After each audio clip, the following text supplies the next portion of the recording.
Martın 30-u saat 22:30-dan 31-i saat 04:35-ədək Ermənistan Silahlı Qüvvələrinin bölmələri Gorus, Basarkeçər və Çəmbərək rayonları istiqamətlərindən ordumuzun mövqelərini bir neçə dəfə atıcı silahlardan fasilələrlə atəşə tutub. Ötən gün isə pilotsuz uçuş aparatı və dronlar vasitəsilə Qərənzur yaşayış məntəqəsi istiqamətində yerləşən mövqeləri ilə üzbəüz istiqamətdəki ordumuzun mövqeləri üzərində yenidən kəşfiyyat xarakterli uçuşlar həyata keçirməyə cəhd ediblər. Bu və buna bənzər təxribatçı cəhdləri ilə Ermənistan əslində riyakar siyasi kursunu büruzə verir. Bugün Ermənistanda hakim dairələr müharibədən uzaq, sülhə yaxın yol tutduqlarını iddia edir. Qarşı tərəf hətta sülh sazişinə imza atmağa hazır olduğunu deyir, ancaq real mənzərə rəsmi İrəvanın ikibaşlı siyasət yürütdüyünü göstərir. Çünki Ermənistanın sülh sazişinin imzalanması üçün üzərinə götürdüyü öhdəlikləri yerinə yetirməsi və rəsmi Bakının tələblərini nəzərə alması mütləqdir. Bütün bunları göz ardı edərək prosesi davam etdirməyə çalışan İrəvandan gələn açıqlamalar əslində Nikol Paşinyan rejiminin əməldə deyil, yalnız sözdə sülh istədiklərini göstərir. Azərbaycan Xarici İşlər Nazirliyinin son bəyanatında deyildiyi kimi, Ermənistan konstitusiyası daxil olmaqla bir sıra qanunvericilik aktlarında təsbit olunan ərazi iddialarının hələ də qalmaqda davam etməsi regionun sabit gələcəyi üçün ən böyük əngəl və narahatlıq mənbəyidir. Nə zaman ki sülh prosesində irəliləyişlər olur, onda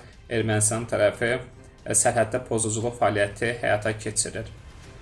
Təbii ki, indiki məqamda Ermənistan tərəfi bu kimi addımlara yol verir və verəcəkdir. Bu proseslər çərçivəsində Ermənistana da xarici qüvvələrin təzyiqi böyükdür. Ona görə də Ermənistan tərəfi nə qədər bəyanatlarda və sözdə sülhdən danışsa da, hələ ki praktikada, əməldə biz bunu görə bilmirik və Ermənistan tərəfi bu siyasəti davam etdirəcəkdir. Sülh gündəliyinə gedən yol ilkin iki şərtdən asılıdır. Ermənistan vaxtilə mövcud olan Qarabağ problemini aradan qaldırmaq üçün formalaşdırılmış, lakin bu müddət ərzində öz fəaliyyətsizliyi ilə diqqət çəkən ATƏT Minsk qrupunun buraxılması təşəbbüsü ilə çıxış etməli, qondarma ərazi iddialarından əl çəkməlidir. Ermənistan tərəfində silahlanması, Azərbaycanla şərti sərhəddə mühəndis istehkamı və atəş nöqtələrini qurması göstərir ki, Ermənistan dediyi qədər sülhə hazır deyil. Əgər sülhə hazırdırsa, konstitusiyanı tez bir zamanda dəyişməlidir, bunu praktik əməldə göstərməlidir.